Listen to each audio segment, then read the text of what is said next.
What is going on, y'all? Y'all already know what time it is. Another week is in the books and another Friday is here. How good it feels. I hope everybody out there is having a safe but also fun Friday night. Look, you already know how these things go. The weekend is coming up. Let's have some fun, but no limits, all right? As always, you already know how the show works. Be sure to click the link in the description of this video and be sure to click on the tab that says TrueVictory.com. They are veteran-owned, veteran-operated. They have some awesome clothing. I wear some of the shirts that I have gotten from there. They are without a doubt the real deal. You will not be sorry. Once you have found what you're looking for on True Victory, be sure to use code NOMERCYSPORTS15 for 15% off your entire purchase. Now, aside from that, I'm looking to get back into the gym sometime soon. And look, I honestly thought some of these infomercials for Beachbody, those at-home workouts, was a bunch of BS until I tried Insanity. And Insanity, the Asylum, it is no joke. They have all kinds of workouts for your fitness level and all kinds of workouts when you want to increase your fitness level. Once you found what you're looking for, whether it's supplements, programs, or even a subscription, be sure to use code JamesKBody, BODI. Don't worry, the code is in the description for 15% off your entire purchase. Now, let's already get into it because we got a lot of stuff to talk about. And man, oh man, is it going to be a fun one. You're not going to want to miss it. So stay tuned because it is time for the most uncut, unfiltered, and uncensored sports talk show. And at the end of the day, you will know whose game this is with everybody saying, "No mercy sports." Let's go, baby.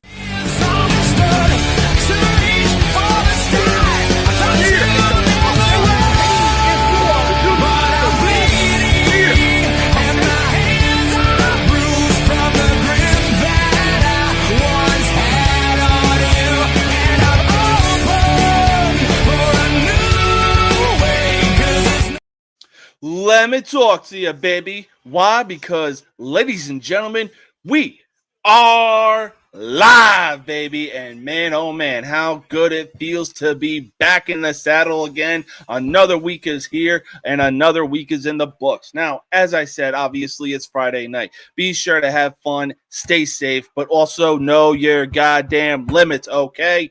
Look, you may think that you can drink anybody and everybody under the table, but don't be thinking that you can drink an entire city dry.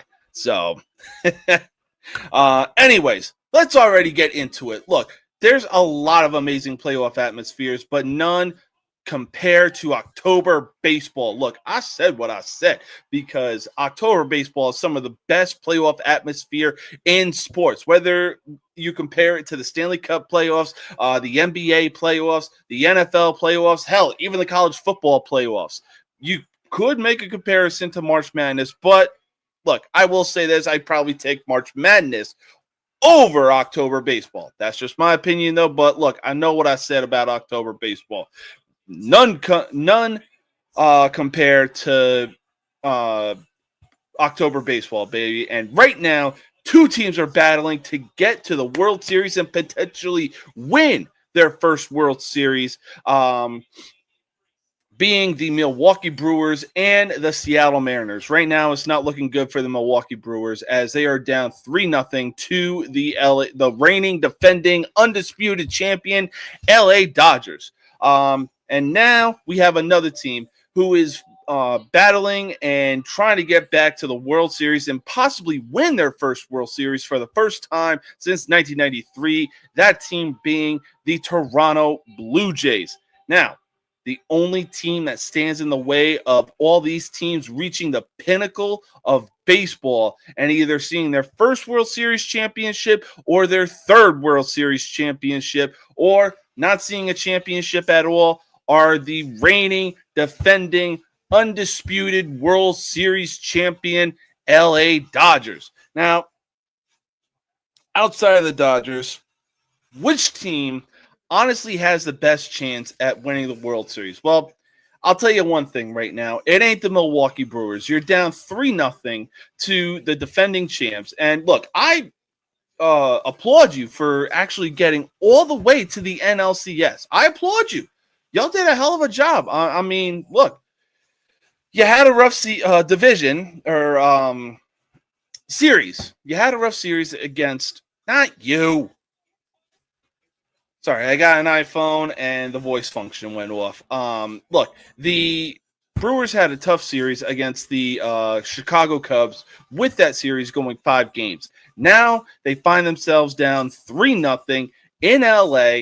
And look, they got to do something right now because the way that the Dodgers are operating, man, this could be a clean, just decimating sweep for the Dodgers if the Brewers don't get their shit together. Look, I'll be happy, or I won't. What's the word I'm looking for?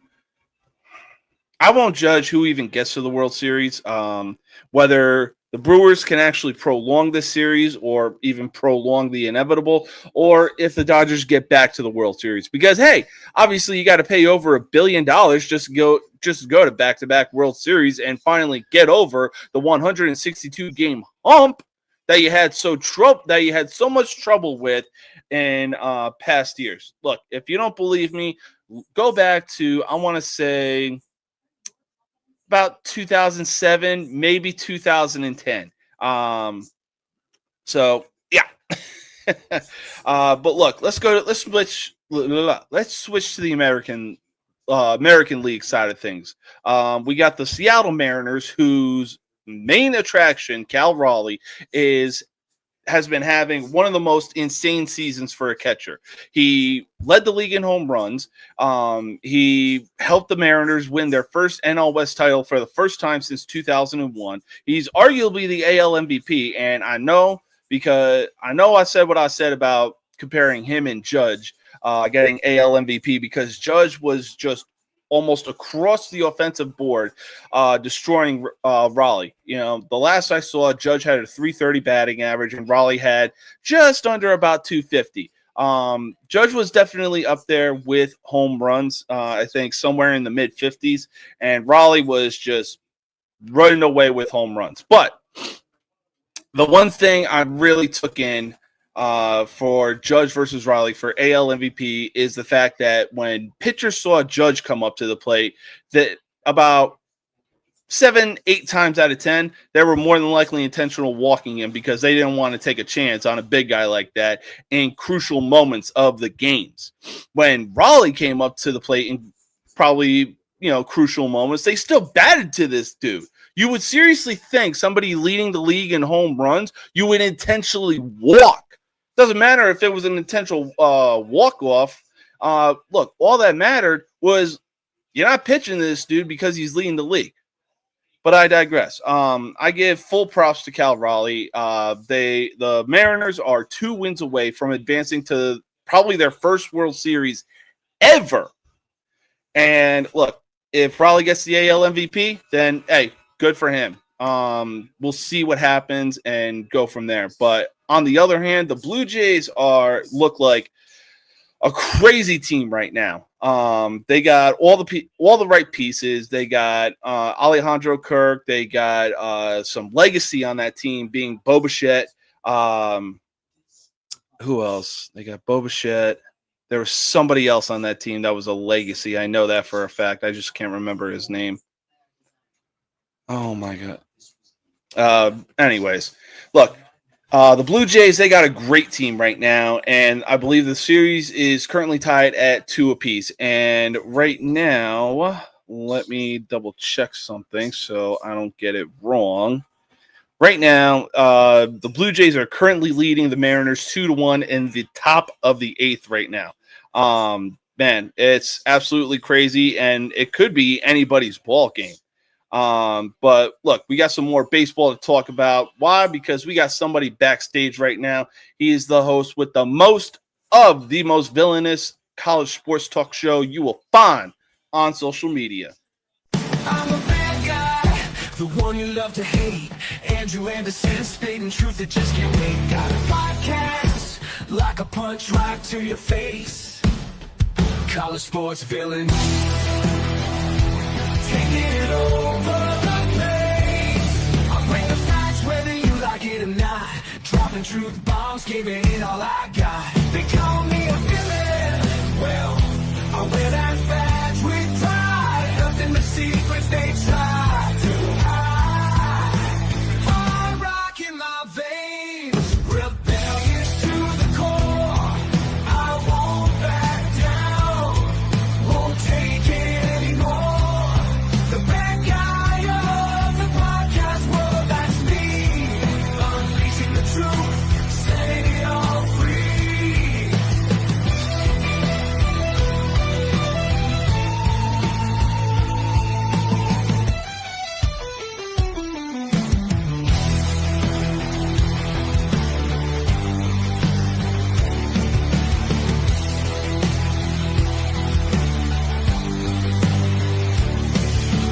Unleashing the truth.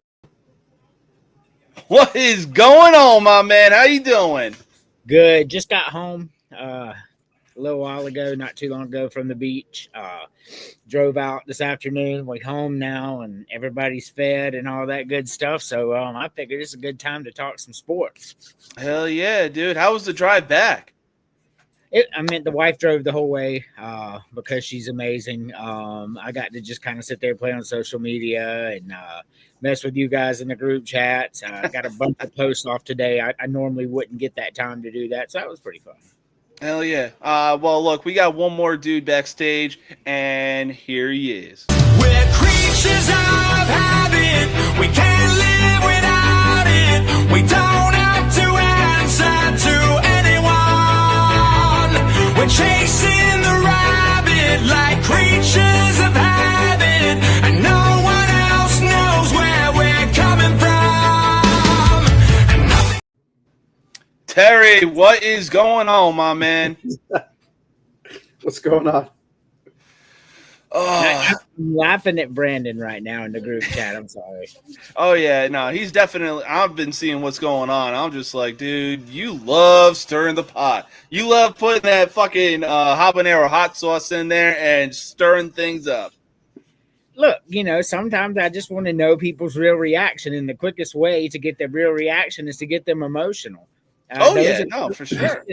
good business. Absolutely. So as I was talking about, we got two potential teams that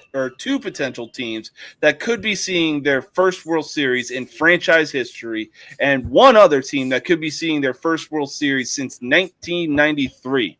The Brewers, the Mariners, and the Blue Jays. Which of those three teams has the best chance of competing with the Dodgers and potentially beating them to become World Series champions? Not the Brewers. Oh, definitely not. Currently down 3-0, so I have no faith in that. Good team, but Blue Jays, man. Let's be honest. The Blue Jays have the best chance to knock off the Dodgers. The Blue Jays are better than the Brewers are. Blue Jays are better than the Mariners. I think they'll come out of this series, whether it's 6 or 7 games, with the win. And then I think, they'll lose to the Dodgers 4-2, 4-1, something like that, to be honest, man. Dodgers look unstoppable.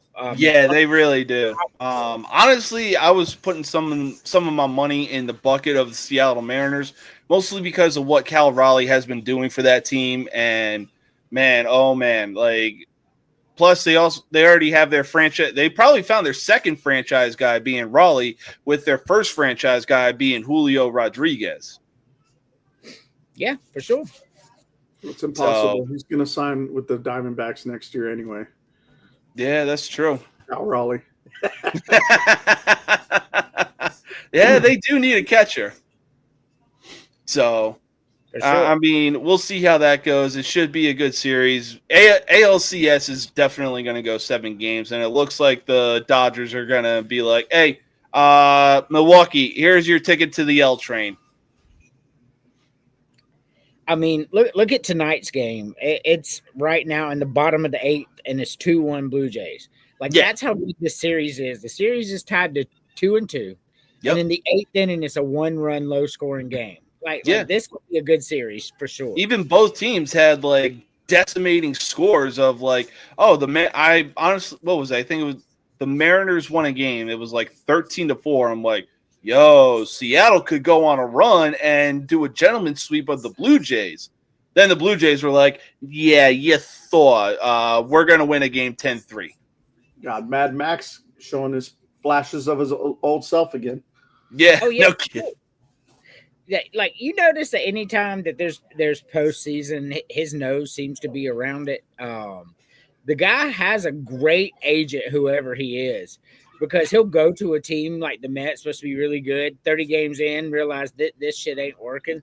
Then he's traded to the Rangers, who win the World Series. I mean, like this guy makes me think the Blue Jays can win it all. But no. Yeah. No, for sure. It's like all four teams that even Will Smith played for. Every single team he went to, they all won the World Series. Yep, we were part of that run. Yes, sir. That man has got a legacy that, or actually, you know what? That man has Robert Horry blood in him. Any team he went to, they were winning a championship.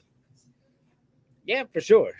Like I said, some of these guys got great agents. Like, hey, you're going to make about $3 million less, but you're going to go in a great situation and possibly get your endorsements. I meant like good agents. Oh yeah, absolutely. It's like, oh, you don't like this team that you're on? Okay, bet. You're going to go to a team that actually is a World Series contending team. You're going to make less money, but for a sacrifice of less money, the reward is worth it to have a World Series under your belt. For sure. Well, whoever comes out of the AL to represent for the World Series, hopefully they can give the Dodgers more competition than that joke of a team last year. Look, I will stand and die on this hill. I fully believe if that 5th inning didn't happen, we were coming back and winning the series. Man, the Dodgers, I don't know, man. Like the Dodgers are worse than the 90s Yankees ever were as far as buying talent. I mean, it seemed like the Yankees were buying everyone, but the Dodgers are literally buying everyone. They're worse than the Yankees was. And we're seeing them win World Series. I mean, it works. You spend billions of dollars, you better win them. I mean, yeah, that's exactly. Absolutely. No, I completely agree. Yeah, like you said, they're spending over $1 billion. They better be winning multiple World Series and have multiple MVPs or like multiple players that are in like Offensive Player of the Year categories. So this offseason is going to be fun too, because isn't this Freddie Freeman's final year of his contract? I believe it is. And if it is, it's also Matt Olson's final year of the Brave contract. It's just an off-season storyline I'm wanting to see play out for selfish reasons. But you know. Oh yeah, no, I'm definitely gonna have my eyes on that like trade talk rumor.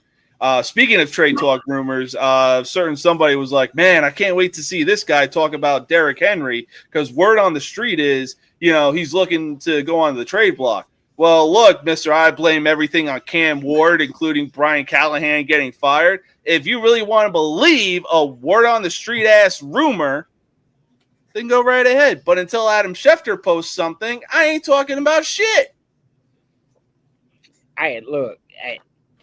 Brian Callahan, we knew that was coming. Oh, yeah. I mean, Black Cherry's the GOAT. Yeah, I love those. I buy those as well. One of my favorite. Yeah. But yeah, for sure, he gone. Oh yeah. But let's stay on the topic of baseball. AJ Hinch has been doing something really special since he became the manager for the Tigers, and including going on the generational run in the second half of last season to helping the Tigers get the last laugh against the Indians in the wild card.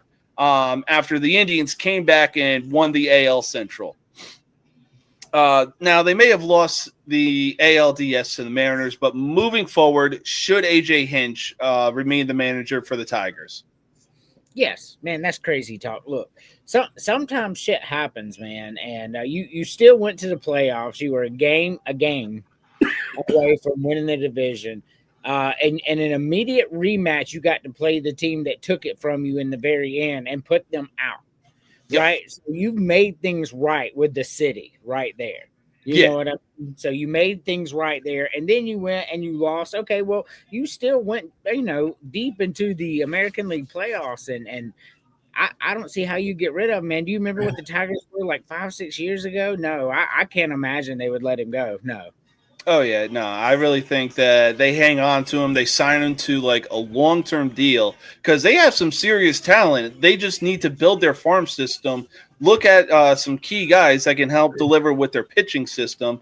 And I can't believe I'm actually saying this. Chicago Cubs Javier Baez is actually back too, because the way that he was playing this past year was unbelievable.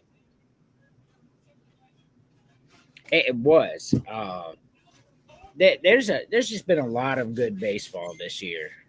Oh, yeah. So I really think if the Tigers can get pitchers around Skubal and build offense and defense around Torkelson and Baez, they're going to be a dangerous team in the AL Central and possibly the American League. Man, just imagine if the Tigers could get their bullpen under control.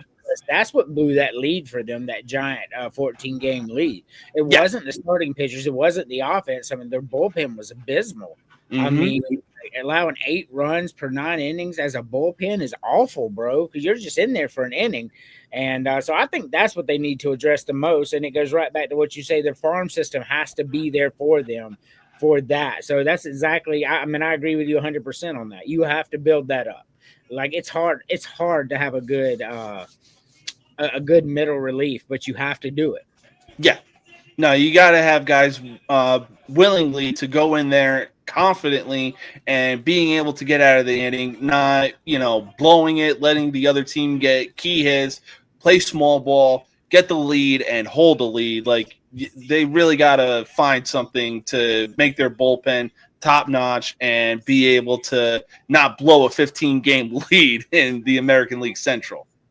Yeah, for sure. But I don't think you get rid of the coach now. No. Yeah, no, I see AJ Hinch sticking around with the Tigers for quite a while because whatever he's doing, whatever he's telling them, it's working, and I'm all for it.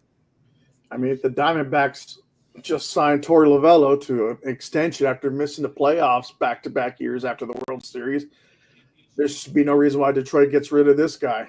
Yeah, I was going to say, man, like Bushi was even available, and he was one of the guys that led the Rangers to their first World Series in franchise history. Yeah. So I was going to say, you probably go out and get him, or maybe even the Yankees go out and get Bushi. But we'll see what happens come the offseason. That's when the real fun begins. It really does. I can't wait to see who's going to be available, who's going to get traded. I'm looking forward to that. Oh, yeah. No, it's definitely going to be a good time. It's going to be a fun time. But for right now, we got hockey and football to hold us over. Until then. Yes, we do. Ooh, winter is going to be so much fun.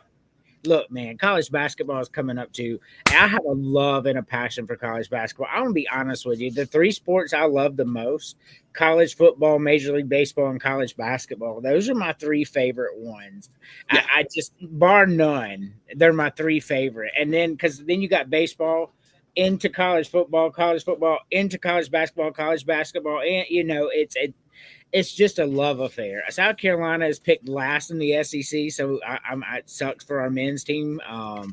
But I'm still excited for it. Hey, you got the women's team. You got Dawn Staley. She's doing ungodly stuff for the women's team. Hey, we're preseason number 2, but that's just because Connecticut's good. But Bukers ain't there no more.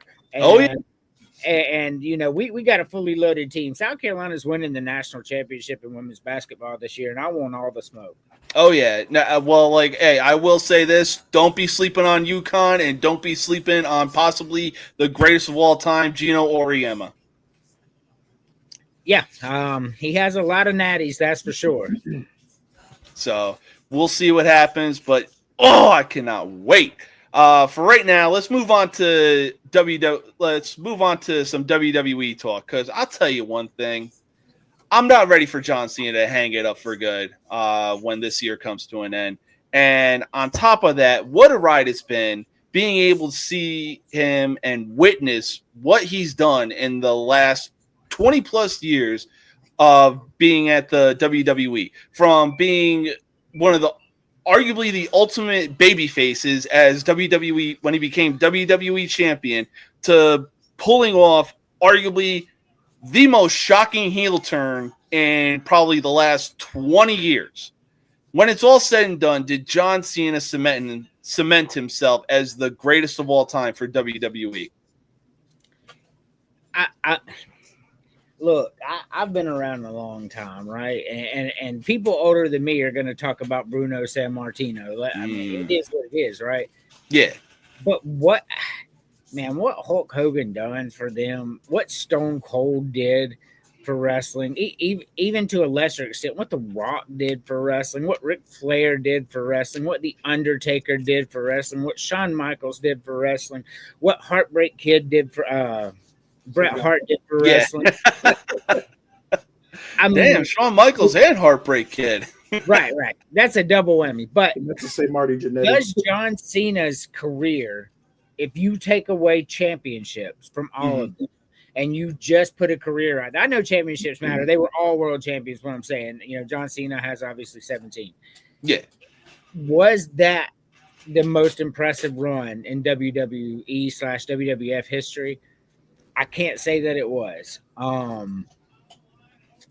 But if somebody said it was, I wouldn't argue too much because he's got 17 rings and nobody else in history does. So we're right there. For me personally, no. For notoriety and what he's done for the sport, probably deserves to be in that conversation, yes. Yeah. I mean, look, this may be a long shot, some possible crazy talk saying this, but for what Stone Cold Steve Austin did for the Attitude Era, I kind of see what John Cena did for the Ruthless Aggression Era, because Vince was looking for some guys to step up. He obviously had Triple H on Raw, but it was SmackDown that it was like, yo, who's going to step up? I need somebody. Now, obviously, JBL went on arguably one of the greatest heel runs of all time, and we just didn't appreciate it. But once Cena found the Doctor of Thugonomics gimmick, he just took it and ran. I don't disagree with that analogy. I mean, John Cena was to Ruthless Aggression what Stone Cold was to the Attitude Era. There's no doubt about it. That's a perfect comparison. The biggest star of the day in that era. And Hogan to the Golden Era. I mean, in Hogan, the Golden Era, correct. But if you take, those are the three main ones. I won't argue that. It's just, man, what a ride it's been for all those people. But John Cena, I like how the WWE is doing him, right, letting him do a farewell tour, and like they don't do that for everybody. No. I think this is the first one that's ever been a real farewell tour I've ever seen in the business. That's how important John freaking Cena was. So I'm not gonna argue any point against that. Oh yeah, and that's how much. Oh, go ahead. Let's say not even Hogan's farewell tour in the mid '90s was farewell tour. If he ended up returning back in the early 2000s anyway with the old NWO. Yeah, very true. Yeah, and I mean, look, with Triple H running things at WWE, and he obviously had his feuds with John Cena. It really goes to show like the kind of respect that he has for him. I even saw on Facebook that I believe in 2026 they're going to be doing like a farewell tour for AJ Styles. I read that too. You know, no, I'm good with it, and that shows a lot of class for the WWE because AJ Styles did not build his legacy in WWE. He came here when he was the big dog, so you know he built his own in the Indies and TNA, and they're going to give him a farewell tour because of his entire career. Man, that's class. I'm here for. I like it. Jericho's coming back for his farewell tour too. I don't know if you saw that, Chris Jericho.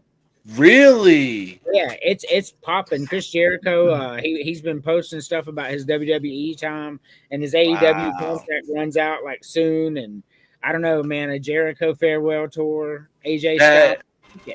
That would just rating. Oh, absolutely. The ratings would be insane. It's kind of concerning though if you like you look, for example, John Cena is on his farewell tour. It's about done. They already announced for AJ Styles. It's like now they're starting to drop like flies, but then there's really no matching talent to reinforce to keep the company going. It seems like to carry on because I mean I know Seth Rollins. He's kind of in the middle, maybe closer towards the end of his career, especially with the injuries he's had in the past. Your man crush, LA Knight, haven't really given him the push that. I mean, for example, I like Jacob Fatu, but then now he's hurt. It's like all those names that the fans are loving, they're starting to get like it's either getting hurt or it's now everyone's leaving because now they another thing. They're going to next year. I think also they were for AEW. They were going to be doing like a farewell thing for Samoa Joe. Yeah, I mean, even like you said, for some of the guys on the main WWE roster, even for AEW, like they're dropping like flies because of injury, because Tony Khan is letting them be so reckless, and it's like, dude, slow it the freaking hell down. Like, I get it. Starting off reckless is one thing to, build up a name and build up attention and everything. But now it's like you got guys that are in their late 30s, approaching their 40s, and they just can't run like they used to anymore. And then let's not forget, on top of the fact, some of the guys over in AEW were on the WWE roster, but Vince just did them so fucking dirty. I mean, WWE still got Roman Reigns. Seth Rollins is, 40 years old, so he's got a little life in him. He has had a lot of injuries, no doubt about there. I mean, Roman Reigns, Seth Rollins, Cody Rhodes. I mean, you got a nice core there. Yeah. But the younger generation, Jacob Fatu said some things that he shouldn't have said, which is why he hasn't been on TV in a while. I'm not going to bring that up here, but if you know, you know. So I'm not sure how that's going to turn for his career there. Outside of that, I don't know a lot of young talent there, so I can't answer that question, Terry. But right now, they've got some good stars. Yeah. No, I'm definitely trying to keep an eye on both Raw and SmackDown to be like, okay, yeah, we got Roman Reigns and Seth Rollins right now, but they can only carry it on their backs for so long. What kind of young guys are really going to be able to step up and be that guy that can really propel the company to where it still is? Well, I think one. Oh, sorry. No, I said that's a good question. That's all. I'll say one guy I could see, as long as they don't do it too quickly, to kind of wear out the spark right away. I mean, they could be Braun Breaker. True. Just work on. I mean, he's improved with the mic skills some, even with this little crap talking he's doing.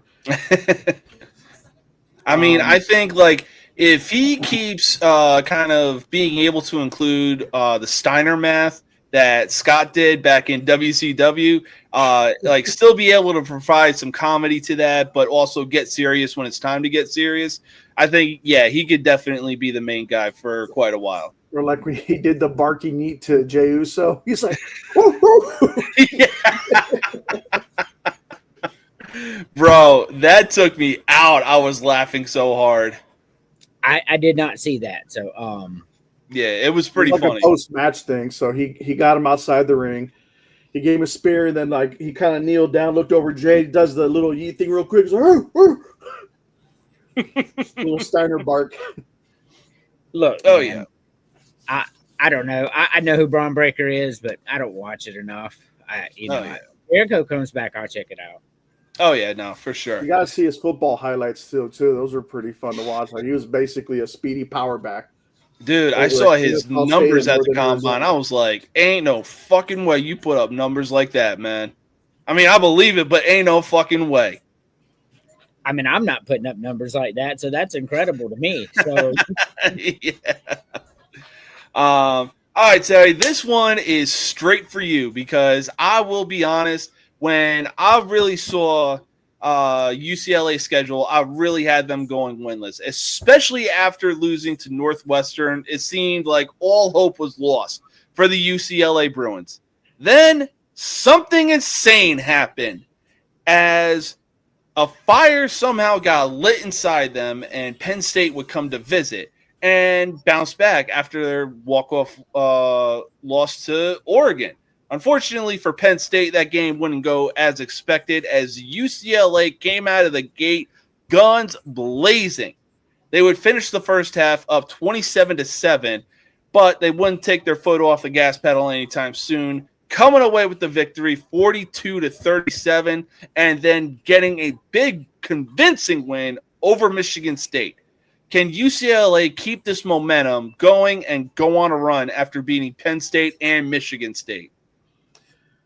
Well, it's going to be a tough next 6 games if they're trying to be bowl eligible because, okay, the next game is Maryland. Mm-hmm. And I could see that after this bipolar season, I could see them possibly win that one. However, I think after that, they have Indiana, and I think that's where the win streak ends. Mm-hmm. There is Oregon still on the schedule. Yep. There's Washington. No, you guys do not play Oregon this year. Oh, we don't? No. Oh, no, we play Ohio State, I think, right? Yes. Oof. Yeah. Fuck that. At Ohio State. Yeah. Yeah, that's going to be a beatdown too. It's at Indiana, Yeah. and then you have Nebraska. So you got Washington, USC. Yep. Washington, Maryland. I could see being a possible win. And USC is always a possibility too. Mm-hmm. Those rivalry games. Oh, yeah. I mean, there's times we had no business winning the game against them, like that one I sent you to from 2005. Yeah. And they beat them 13-9 to keep them from going to the Natty. Yep. So that's like a big accomplishment. But like with those rivalry games, it's like anything could happen. It really Washington, could. it's like one of those things. It's like So you think UCLA is going to get bowl eligible, Terry? I said, it's going to be very tough for them to, because they have to win 4 games. Mm-hmm. And of those last games, I could see them winning 3 at the most. Yeah. And that's still a long reach. They're not winning 4 of these. They wouldn't. Hold on. If they win this week, they would have 3 wins. They would have to win 5, 6 of these last games. Nah, man, that's not going to happen. I do think y'all can beat Maryland, but at Indiana, y'all not winning that game. Mm-hmm. I don't foresee that either. I'm still going to pick them for crazy talk picks on the show anyway. But I don't think you beat Nebraska. You have a better chance of beating Nebraska than you do Indiana or Ohio State, the 2 games around that. So we beat Nebraska in Nebraska last year pretty convincingly with their team Mahomes. So here's the deal. Assuming you lose to Indiana and Ohio State, which I would put any team losing to them, so that's no disrespect, you would have to win every other game on the schedule, which would be Maryland, which is 4-2, Nebraska, which is 5-1 in rank, Washington, which is 5-1, and USC, which is 5-1. I don't have a whole lot of hope that you win every single one of those games to get bowl eligible. But it's a better chance than Indiana and Ohio State. I say 5-7 on the high end here. Yeah, that's actually what I was going to say too. That's a brutal schedule down the final stretch. And you know what? Utah, we see that they're really good all of a sudden. UNLV's undefeated. It's that loss to New Mexico that got me for y'all. That's when I gave up on UCLA this year. I'll be honest with you. New Mexico beat y'all 35-10. I was like, UCLA is hot garbage. Like, the one that got me was the week after against Northwestern.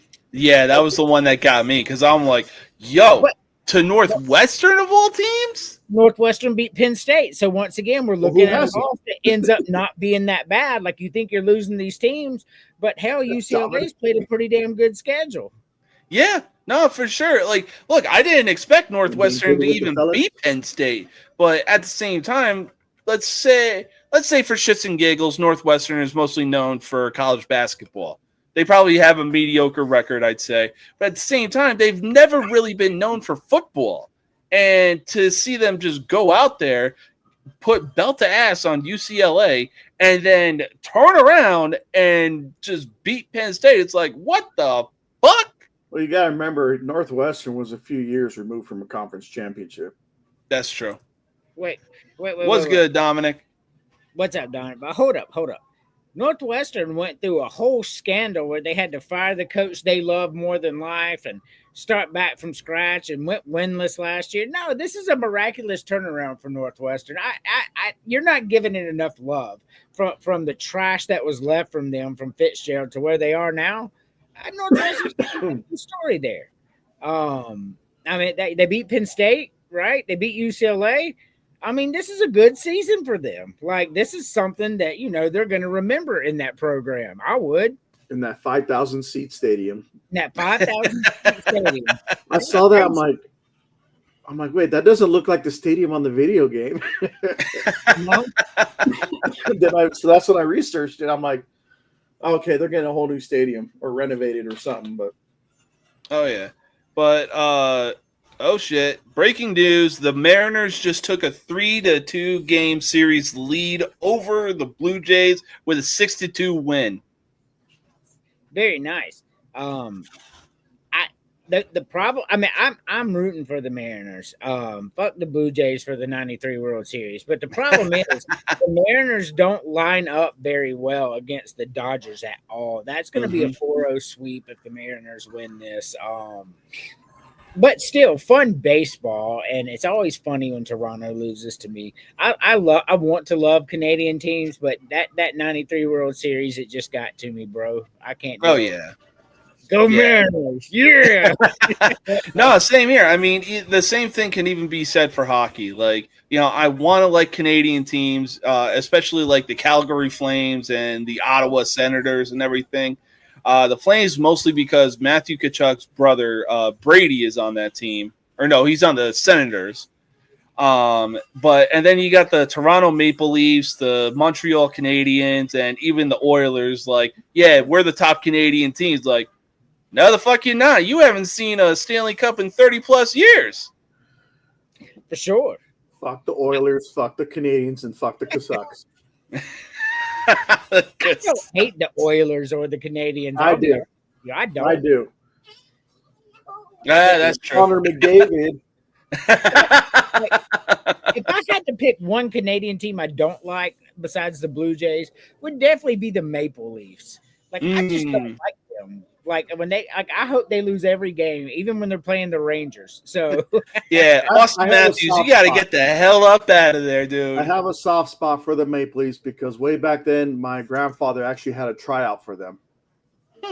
So they offered him a tryout, and then when he found out the schedule, because I guess hockey players didn't make enough back then, he wasn't trying to wake up at 4 or 5 in the morning to go to practice. In the 1940s. Oh yeah. Not to mention the amount of friggin' padding that they had to have on. That's like 20 extra pounds, and no helmets, including your skates too. And no guarantee you make the team either. Mm-hmm. Well, I mean, they invited him. I guess it would have been like a. I mean, they had you get invited to a combine, but it doesn't mean you make the team. Yeah. I'm on his side. Like, you're going to do all this extra stuff, get your body bruised up, and you don't even got a guarantee that you're going to play. I'm with him on that decision. Like, you got to think about your future on that. Like, hockey players get hit hard and they get hurt, and yeah. Oh yeah. I'm with him on this, Terry. Like, I'll even say this. I'm surprised that dentists aren't billionaires in today's day and age with like how many teeth hockey players lose. Dentists make some good money though. I mean, they really do, but at the same time, it's like, yo, you got to be making bank if one of your clients is a hockey player. Like, yeah, here's some dentures. That'll be whatever your contract was worth. They make like 5 sets, especially if they lose the same tooth. Yeah. But oh shit, Louisville is up 17-10 over Miami in the third. What a game! Yeah, I'm watching it in the background here. Like Miami, I don't know what they're doing on offense. Their defense, though, I mean, Louisville's just had the ball so much, but they've got Louisville's offense clamped down. They're on 10, but yes, I mean, Miami's losing 5 minutes ago in the third quarter.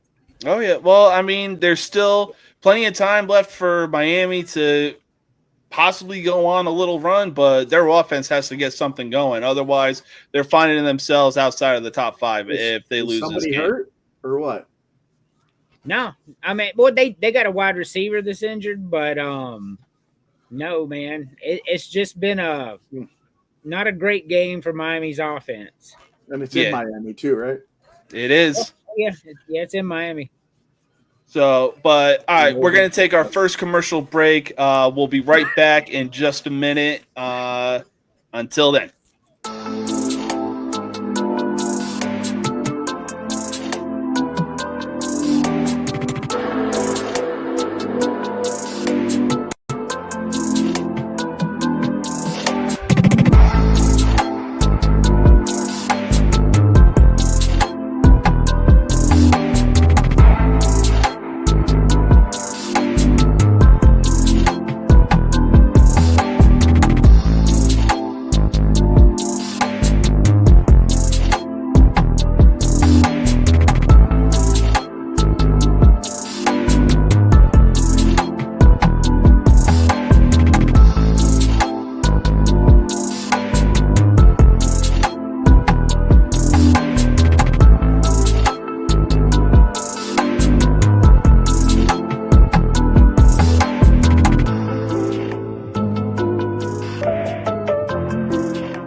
Nobody can stop me now.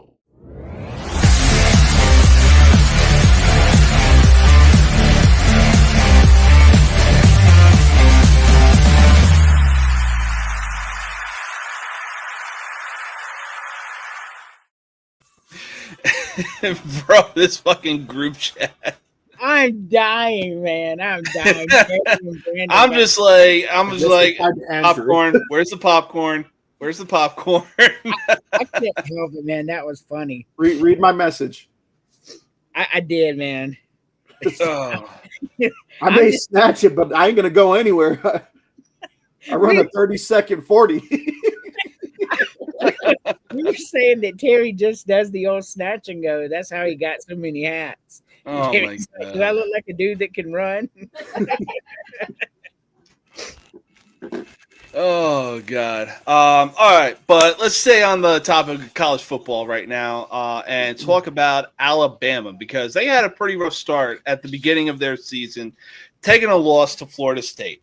Now, but then they would go on to follow it up by outscoring their opponents 192, shutting out UL Monroe. What was it, like 78-0 or something like that? 192 to 73 in their next 5 games. Right now, their next game coming up on the schedule is Tennessee in Tuscaloosa. If Alabama wins this game, is Alabama back to being the team we've known and hated for so long? So yes, and yes. I mean, Alabama is that team again. We saw an anomaly in week 1, and I told everybody not to panic. I was like, this is a one-off. Like, they would never do it again. Like, Florida State's not that good. Alabama will be fine. Well, now look what Alabama's done, bro. Mm-hmm. I mean, Alabama went to Georgia at night and beat them. Very next week, played a ranked team in Vanderbilt, an undefeated ranked team, and beat them down. Yep. Then went on the road and beat number 14 Missouri in their own house. Yeah. And Alabama is that team. And if Alabama beats Tennessee, as part of your question, yeah, I think we've got a real problem in Alabama here. I mean, they're playing the best football in the country. There's a real problem here. I mean, yes, is the answer to that question. They are a real problem. And I would honestly say that DeBoer's heat is really starting to cool down because, like, it was kind of hit and miss with Jalen Milroe because it was like they lose to Vanderbilt, then they come back and win, go on a bit of a win streak, lose to another team, go back and win, lose to another team, go back and win, and then get into the playoffs. And it was like, did you even consider their losses, or are you just that infatuated with Alabama that you're just putting them in for a money grab? I mean, they didn't put Alabama in last year. Yeah, that's true. But it looks like with Ty Simpson under center, this team is clicking on all cylinders right now. Yeah, they are. Very, very dangerous team. Oh yeah. So this college football season is definitely gonna be fun. But I'll tell you one thing, it's not gonna be as random as this NFL season it has been going. Speaking of which, Sam Darnold is continuing to show that he was never the problem when he played with the New York Jets. It was always the Jets, will be the Jets, and that set him up for failure from the get-go the second that he was drafted. And every team that he was playing with, Robbie Anderson was always coming out once a month, putting up big points, and especially if you had him as a fantasy player, you were getting some serious points. Now, sure, it took Sam Darnold a while going from the Jets to the Panthers to riding the bench with the Niners to finally revitalizing his career with the Minnesota Vikings, then securing a 3-year, $100 million deal with the Seahawks. And yeah, so right now the Seahawks are sitting at 4-2. Sam Darnold is looking like the same player that came out of USC right now, and the Seahawks are at second place in the NFC West. Can Sam Darnold lead the Seahawks to a serious playoff run? Hold on. I'm trying to get to the Seahawks. To answer your question, I have to know what they have in front of them. Yeah, that's true. Let's see here. All right. So they're 4-2 right now. They got the Texans are down. They'll beat the Texans. Okay, 5 Commanders are down. And then they got the Cardinals, and then the Rams, and then the Titans, and then the Vikings, and then the Falcons. I don't know, man. Panthers, it lines up pretty well for them. Yeah, I could see Seattle making the playoffs with this schedule. Yes. Yeah, and then on top of that, the Vikings are having some very hit and miss games with Carson Wentz under center because they decided to rely on JJ McCarthy. Well, I mean, you live and you learn. They're above 500 in the moment, so we'll see where it goes from here. Oh yeah, we shall see indeed. But yeah, right now the two best divisions, I should say, in the NFC are the North and West for sure. Yeah. Oh yeah, that's not even debatable. I mean, the North doesn't even have a team with a losing record. And I don't the West does either, do they? Oh, they got the Cardinals. But yeah, definitely. That's it. Yeah, and I mean the Cardinals are a hit and miss team and have been for probably since they drafted Kyler Murray. Yeah, you had Kyler Murray and Larry Fitzgerald, but you didn't have much else. So anyway. UCLA's apparently greatest quarterback ever, Josh Rosen, couldn't raise him from the ashes. He's the GOAT. He is not the GOAT. No, who was it? DRT? DTR. DTR. That was it. I mean, he's not starting right now, but he's like one of those. He's great in college, but it hasn't translated to NFL success. Yeah, unfortunately. Like Brady Quinn. Yeah. I'll agree to that because what was it? I believe the Browns drafted him, and it was like, oh no, dude, your career is over before it even begins. He said the Browns were personally his favorite NFL team. Like, oh yeah, you're stupid. Yeah, you're really stupid for even going online and saying that. The worst thing to say that is the Bears, but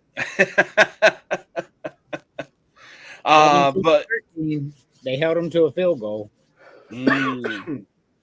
So what is it? 20-10 Louisville? No, 17-13. Ooh, okay. Things are heating up. So I'm looking at the standings here for the NFL, and it's like I'm wondering the Jets sitting at 0-6 because most likely they're going to be the number one pick again. Yeah. Which I was going to say, or which QB's career are they going to ruin out of the draft? exactly. But speaking of the Jets, so stupid and blind by their own standards that even Ray Charles can see how dysfunctional this franchise is. They went out, they drafted Zach Wilson, once again thinking he's the guy that can turn things around with a defensive-minded head coach being Robert Saleh. That's the guy I was thinking about. Like, who's the BYU guy they got after Darnold? Yeah. And then things didn't exactly work out. So they told Wilson, hey, you're riding the bench. We're going out getting Aaron Rodgers. That worked out beautifully because in the first full season that he was healthy, this dude had no problem pointing the finger at everybody else but himself and ended up getting Robert Saleh fired. Now they brought in another defensive-minded head coach, being Aaron Glenn from the Detroit Lions. Justin Fields is now their quarterback. Obviously, he was showing some flash in the pan during Pittsburgh, but right now they're currently sitting at 0-6. Did the Jets make a big mistake hiring Aaron Glenn as their head coach? I mean, let's not pretend that might have been the best case scenario for the Jets, because if you're a young up and coming coach, assistant coach, and you're wanting to be promoted, you don't want your first stint to be as the head coach of the Jets. Yeah. If you're trying to make a comeback into head coaching, you really don't want the Jets. I don't know, man. I wonder if the people they approached told them no when they had to make this choice. Yeah. Tell the team. Tell the team who actually gives a crap about them, because it's always going to be the other team in New York. I don't care how exactly. The Giants do right now. The Giants have 4 rings. Even Buffalo hasn't won a Super Bowl, but they have more appearances than the freaking Jets. Yeah, more appearances. And last time Jets won one, you had to worry about the lamp overheating behind the black and white television set. Oh, yeah. I mean, look, it's like the picture that Brandon sent in our group chat. Like, oh, it's officially been 5,000 days since each New York sports team, professional sports team, has won a championship. Now, outside of the Yankees and Giants, Jets, Bills, Mets, Rangers, fucking Islanders, they have not seen a championship or even won a championship either since their existence or in 30-plus years. And so it's like, look, I'm on the winning side of things, so I'm glad I'm not a Bills fan. Dude, even the MLS teams tried to pitch in. They made a couple championships, but they lost. Well, and New York's like, let's get a second MLS team. Yeah. I mean, like right now, the last time the Rangers saw a Stanley Cup, I believe it was 1994. Yep, they beat my brother's Canucks. Yep. Which was insane. The Knicks haven't seen a championship since the 70s. Islanders haven't seen a championship since the 80s. I mean, the Sabres have never seen a championship in their entire life. So it's like... There've been to 2 of them, though.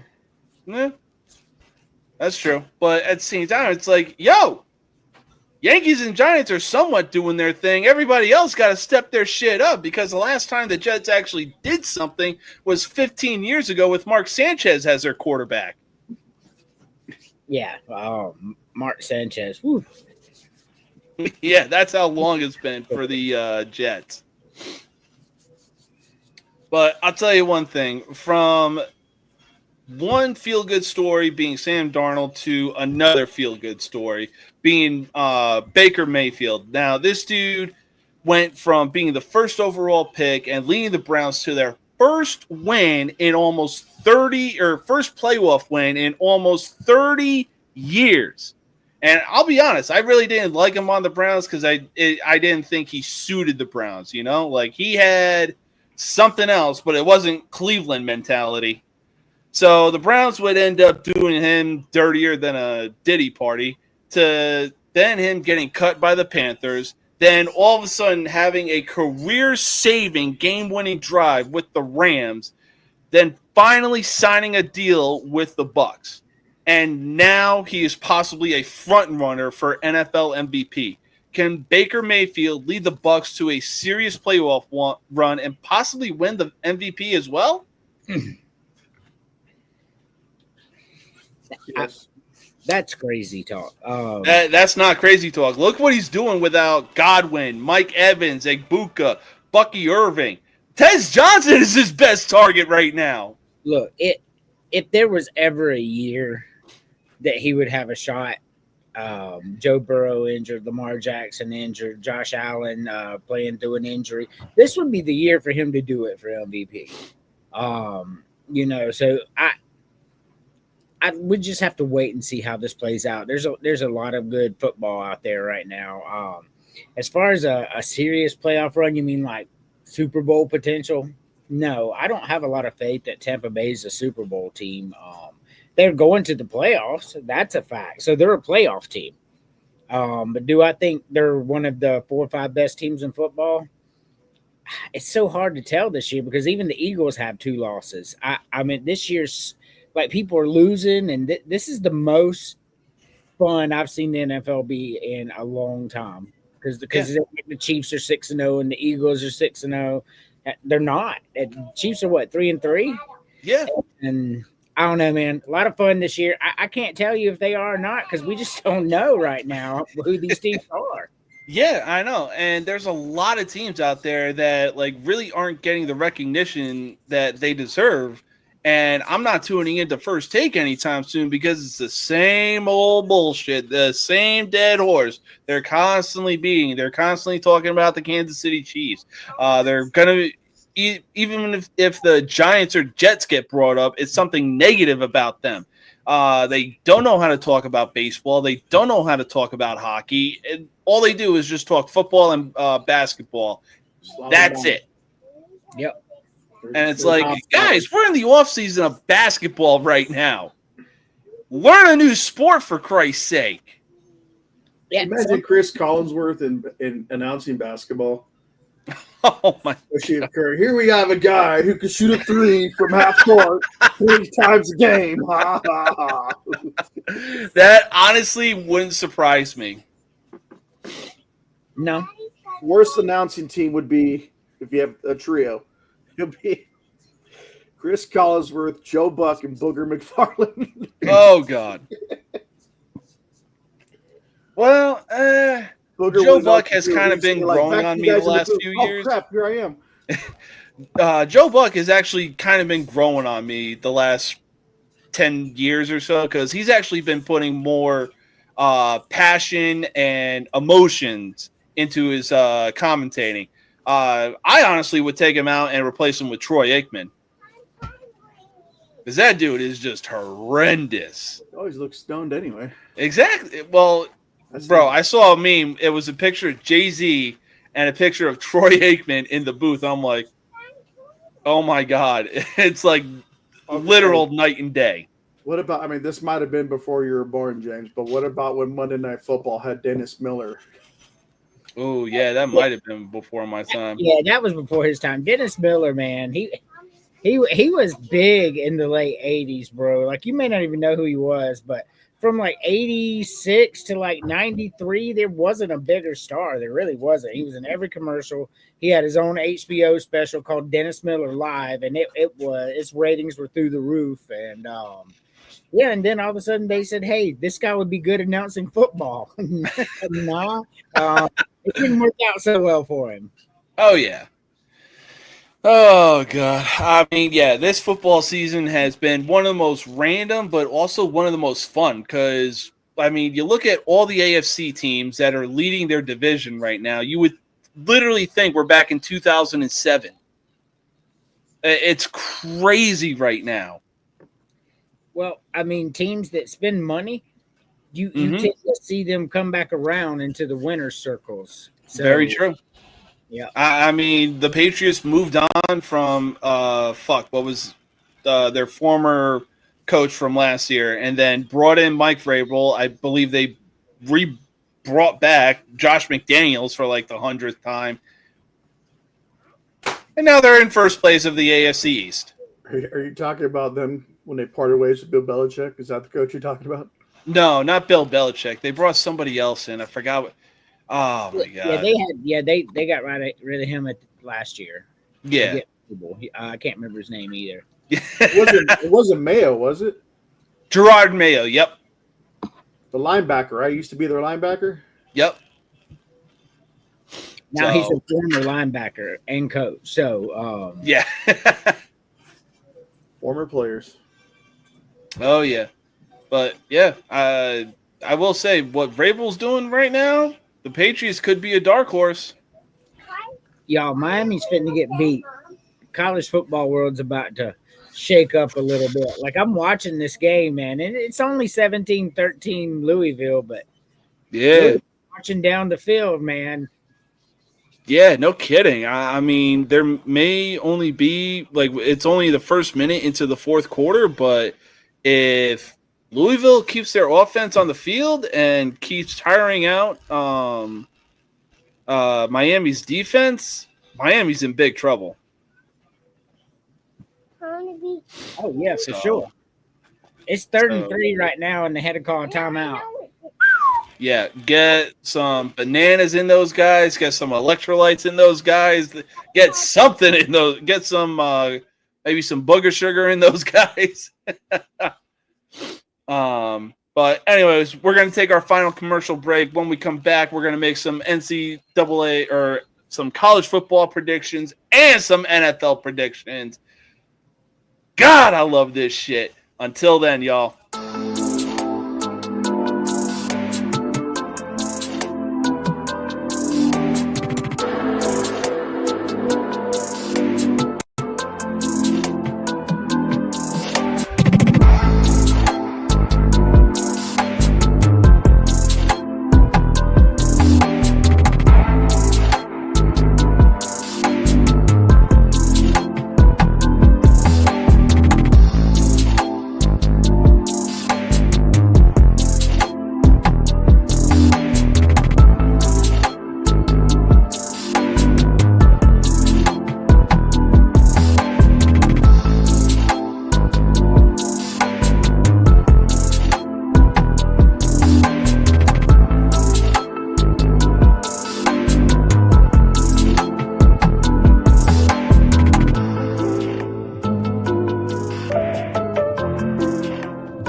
The one you love to hate, Andrew Anderson, spitting truth that just can't wait. Got a podcast, like a punch right to your face.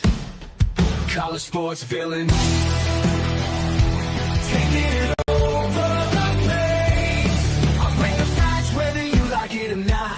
Dropping truth bombs, giving it all I got. They call me a villain, well, I wear that badge with pride. Nothing but secrets they try.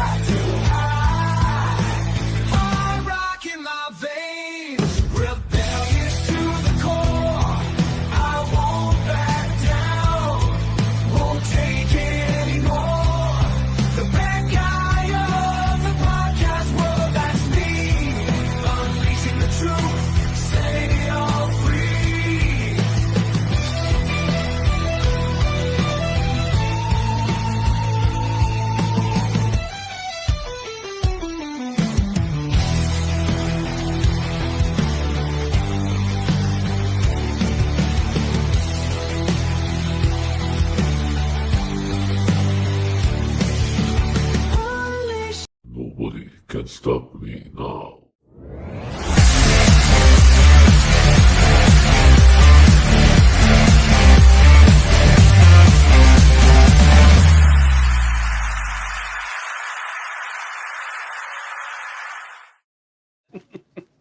Fucking Brandon. And that's touchdown Louisville. 2013 fourth quarter. I told y'all watching the flow of this game, Miami finna get beat. Oh yeah, no, for sure. The way that Louisville came out of the gates, I was like, damn, Louisville might take this game. Yeah, for sure. Yeah, that group chat, man, that's hilarious. Like Terry just go in there, grab a hat, and say, "What hat, punk?" and just walk. Oh my god! And then it's like, "Oh, you gonna help him run?" Nah, that's James. I was about to say, "Yo, Terry, I got 2 Bruins tickets, front row, but you got to run from where you're at all the way up to where I'm at, then run all the way to LA." No.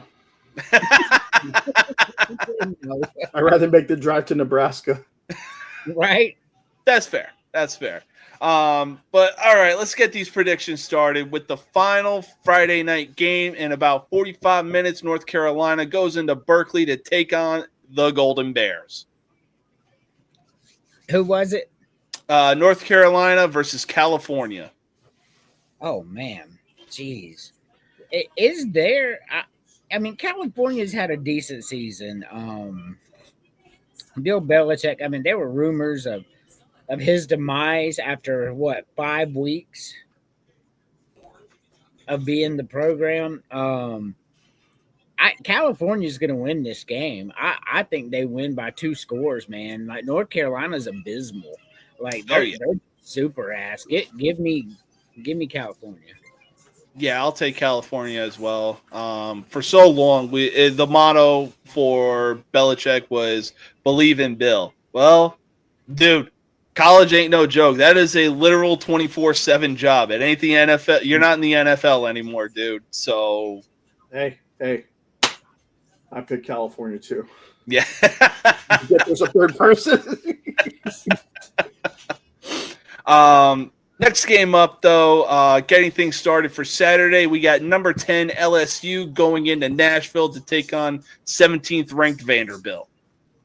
Man, look, I've watched both these teams play a lot of football this year. Mm-hmm. LSU cannot run the football. Mm-hmm. Couldn't even do it against South Carolina and had like 22 possessions. They needed a fake call from the refs on a fake punt to squeak away that game at the end. They're not beating Vanderbilt. Like I watched Vanderbilt, and yeah, they called back a touchdown on us, but Lenore Sellers got hurt. We weren't going to beat Vanderbilt, but we damn sure could have beat LSU had a few bounces went our way. Mm-hmm. What that tells me is if a few things had went our way, it would have been great. Had a few things went our way against Vanderbilt, we still lose. Oh, yeah. Vanderbilt's going to win this game. I say 27-14 Vanderbilt. Like, you can't run the ball, and Vanderbilt moves the ball, so they're just going to eat the clock. Yeah, give me Vanderbilt 27-14. Oh, yeah. Yeah, I got Vanderbilt by, I'd say just 10, though. Yeah. No, it's still going to do Vandy things, but it still won't be – it's not the Vandy of old, as we know. Oh, for sure. Flashes of old, but then eventually they got it together and were able to show some success. So, but LSU just seems like those teams that likes to play spoiler sometimes. However, in this game, I don't think it's going to be enough, but I still got a 10-point victory for Vanderbilt. Oh, yeah. I mean, only reason I was taking LSU was because of Nussmeier. He's leading the team in passing yards right now, and even helped play the role of upset in the beginning game of the season against Clemson, I believe. So I don't know if you know, but their star linebacker Whit Weeks is for this game. Okay, that matters. It's gonna be a Oh, yeah, no, it's definitely going to be a good game. And like I said, the only reason I was leaning towards LSU was because of Nussmeier, but it's hard to go back on trash-talking Brian Kelly for so long and telling him what kind of fraud that he is. I'm actually switching up my answer from LSU to Vanderbilt. Okay. I mean, I think it's the right call. So it'll be a good game. But next game up, though, we got number 12 Georgia Tech going into Durham, North Carolina to take on the Duke Blue Devils. Man, I know y'all love some Georgia Tech. I hear it from you and Brandon, and Georgia Tech 6-0, and Georgia Tech's this, and Georgia Tech's that. Georgia Tech's taking an L Saturday to Duke. And then y'all will see exactly what I'm talking about, because I put them in my top 10 because they're 6-0 in the Power 4, and they deserve to be there with that record. But they're not beating Indiana or Ohio State or nobody like that, in my opinion.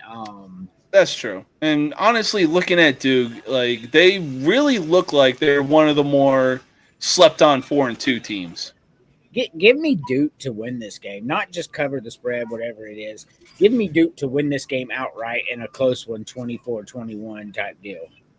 Yeah, I'll take Duke in that kind of scoring fashion as well. Probably like 28-17 or something like that. Is it in Atlanta or?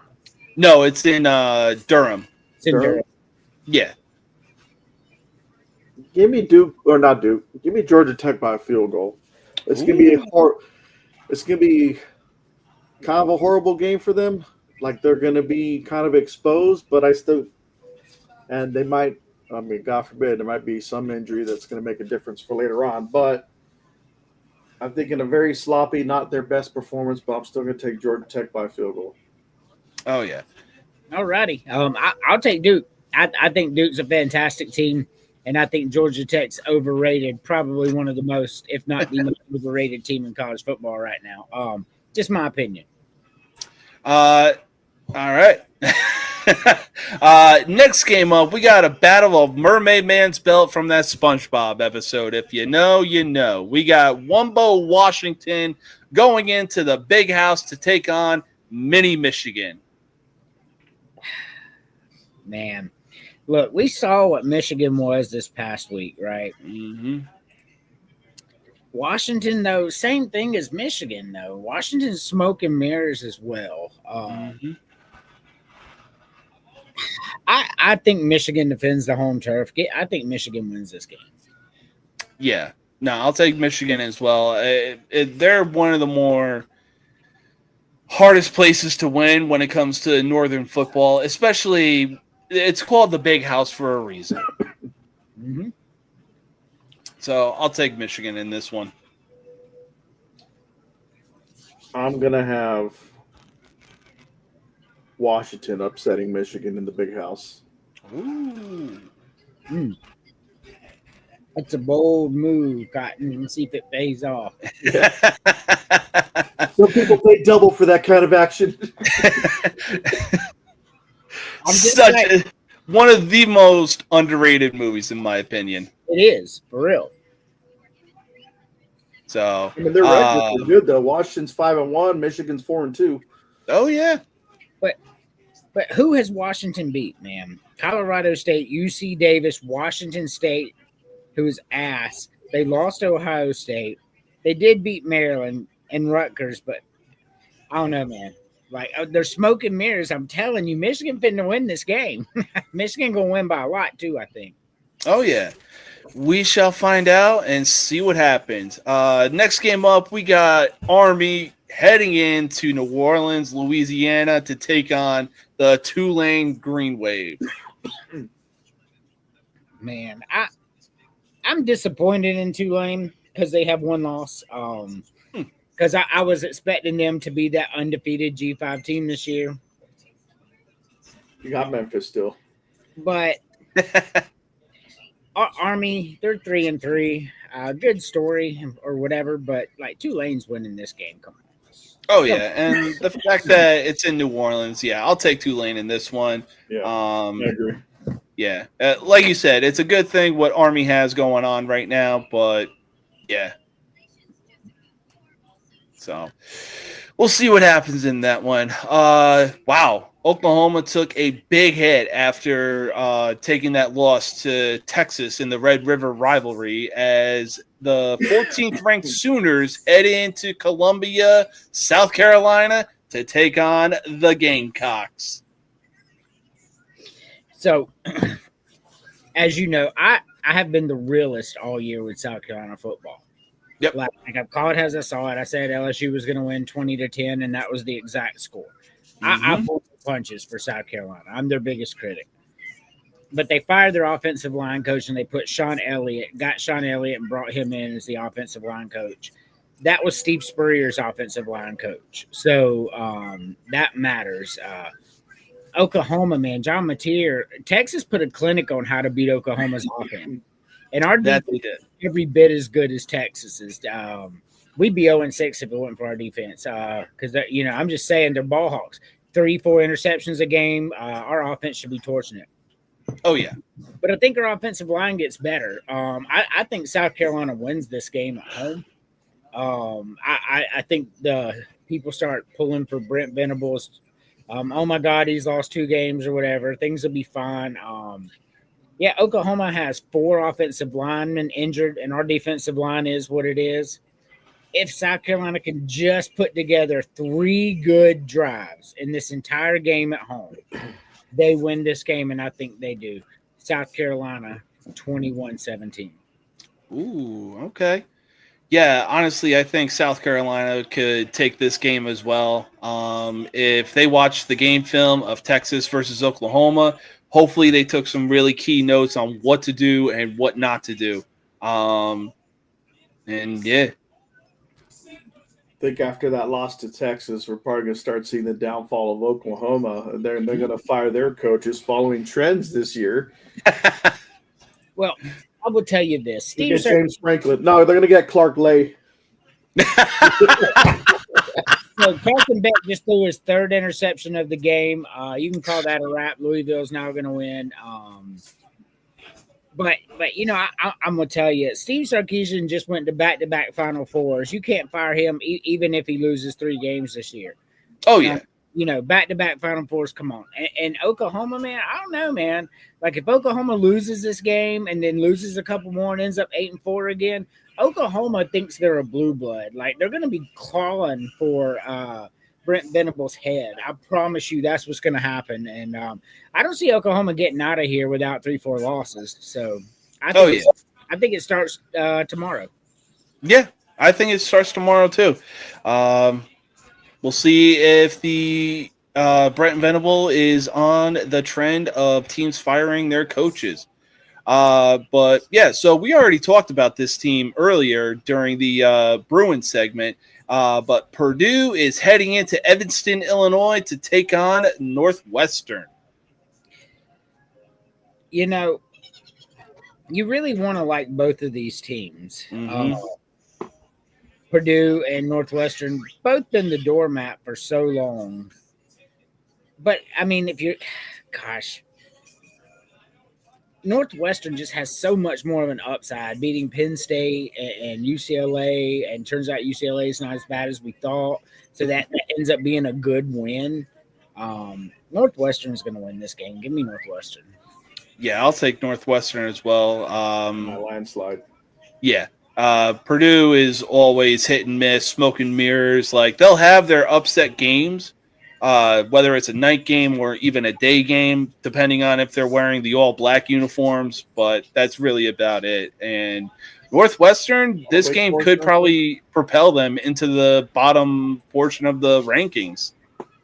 Yeah, for sure. If Northwestern wins, which I think they will, they're going to be 5-2. Mm-hmm.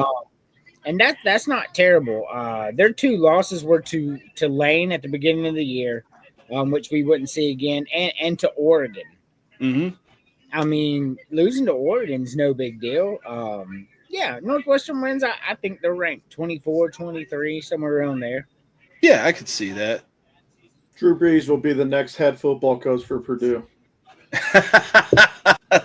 That'd be crazy if he actually ended up having that kind of job. I don't know if he'd want that aggravation. That's true. That is true. Next game up, we got number 1 Ohio State heading into Madison to take on the Badgers. Go ahead, Terry. I said, well, that's short and sweet. Ohio State by a lot. Yeah, Ohio State is favored by 25.5, and they're projecting the over-under at 41.5. And yeah, Ohio State is going to blow that out of the water. Ohio State is going to cover the spread. Oh, yeah. This is going to be a nasty game. Wisconsin is terrible. Yeah, no, for sure. It's Ohio State in a landslide victory. They're going to treat it like a practice field where it's only the offense on the field throwing the ball around. Very, very true. Next game up, we got Michigan State going into, I can't believe I'm actually saying this, Bloomington, Indiana to take on the third-ranked Hoosiers. Well, after Indiana beats the dog shit out of Michigan State, they'll be ranked number 2 because Miami's fitting to go down. Oh, yeah, for sure. And Louisville's not even ranked, are they? No. Yeah. I think they're like 5-1, but they're not ranked. No. They should be ranked though. Louisville had a couple strange games, but 5-1's 5-1. Yeah. No, they're definitely going to be in the rankings after this one right here. So, I'll take Indiana in this one as well after they beat the dog shit out of fucking Michigan State. Next game up, we got number 4 Texas A&M going into Fayetteville to take on the Razorbacks. So Miami just got a touchdown. Absolutely insane. There's life for Miami. 7 minutes left, man. Might be a bit early to call. Might need to keep my mouth shut. What was the game? So the game is number 4 A&M taking on Arkansas. Oh my God! Hey, Bobby, death penalty. This might be the first game where the mercy rule comes into effect. No. I don't think it's going to be that bad. Bobby Petrino's doing a fantastic job. He almost went into Tennessee and won last week. Like he was one play away from beating Tennessee. And I mean, Tennessee's not Texas A&M. Texas A&M is going to win this game pretty handily, but I don't think they're going to beat the hell out of them. Miami got the 2-point conversion as well. Now it's a 3-point game, 24-21, 7 minutes, 30 seconds to go. That is insanity. This is the beauty of college football, baby. Hey, if Miami comes back and wins this game, anyway, continue on. But yeah, here's the crazy thing about A&M versus Arkansas. A&M is favored by 7.5 points, and the over/under is 58.5. Yeah, I could see that. I really could. I mean, I really thought A&M was going to be favored by more. Arkansas can score, bro. Yeah, that's true. They were putting up some points against Notre Dame when they paid a visit. And Tennessee. That too. Next game up. This is sure to be a good one. Maybe even game of the week right here. Number 5 Ole Miss goes into Athens to take on the Georgia Bulldogs. And then they go home with a big, beautiful L. Very true. This is where the fairy tale ends for Ole Miss and Lane Kiffin, who somehow have a pretty easy schedule so far. And almost messed it up against a terrible Washington State team. Beat them by 3 at home. Georgia's going to beat the absolute bloody hell out of Ole Miss in this game. No, I'm just kidding. Probably not. Give me Georgia 24-13, something like that. It's not going to be like a mighty blowout, but I see Georgia winning by double digits anyway. Oh, yeah, I could see Georgia winning by double digits too. Probably at the end of this is where – Georgia could probably jump up to Ole Miss's spot because Georgia's at number 9, Ole Miss is at number 5. So we could see a few changes in the top 10 depending on how this weekend goes. Georgia beats Ole Miss like they think they are. You're going to see Alabama and Georgia both in the top 5 where they belong. I could see that. I could definitely see that. Next game up, we got SMU heading into South Carolina to take on the Clemson Tigers. 2 things here. One, Cade Klubnik, they said he may be injured. If that's the case, I don't know much about the backup quarterback, but it's at home. Clemson's figured out what was wrong. If Clemson restarted the season over, they would be undefeated right now. Oh yeah. Unfortunately, they ran into some things, and SMU poses no bigger threat than anybody they face. Give me Clemson in this game. Yeah, I'll take Clemson in this game as well. SMU is doing pretty good, sitting at 4-2, but I mean, you're going into a pretty hostile crowd, and man, oh man, are they hot? They're friendly, but damn it, when it comes to cheering on their team, whoo, they're loud. That's still a bucket list. I want to see that entrance one of these days for Clemson. Same here. Let me tell you something. I've seen it a bunch of times. As a Gamecock fan, it is pretty cool. I'll give them their due. But you know, Clemson fans aren't that chill. On my show, we played a video of the LSU fan flipping off a Clemson fan, and he got jacked up. Clemson fans aren't that chill. Well, keep in mind the dude had it coming to him because it was like, dude, what are you doing? No, he had it coming for sure. This was a whole theatrical display, and he got what was coming. I'm just saying, like, Clemson fans are cool until they're not. Yeah, they're cool unless you give them a reason to get pissed. Correct. So, yeah, I will 100% agree to that. Oh, my God. Miami just dropped an interception. This is crazy. Oh, hang on. I'll be right back. I got to turn this game on myself. Yeah, there's 6 minutes to go, man. We'll hold it down till you get back. I mean, like, he throws it, man. He drops it right there. It's on the plus side of the field. Oh, man, it changes the whole. But still, you know, what a game. Miami was down and out. And then Louisville had a costly fumble. And then 2 plays after the fumble, Miami scored a touchdown, 2-point conversion. And now it's 24-21, 6 minutes to go. So I just saw the dropped interception. It was like, dude, you had that. Yep, it was so close. That was like right on the numbers. Oh, man. All right, next game up, we got UNLV heading into Boise to take on Boise State. So this game, man, this is going to be fun. UNLV, Dan Mullen right now is on everybody's mouth as far as where he's going to coach next. He's 6-0 right now. Boise State sitting at 4-2. Mm-hmm. This is going to be for Mountain West. It's going to matter in the playoff run. So the undefeated UNLV team should beat the Boise State team pretty handily, right? No. Boise State wins this game and by a lot. UNLV has had some close skates on some teams that they should have blown out by a lot, and they did not. Boise State's not going to play that game. Boise State by at least 2 scores.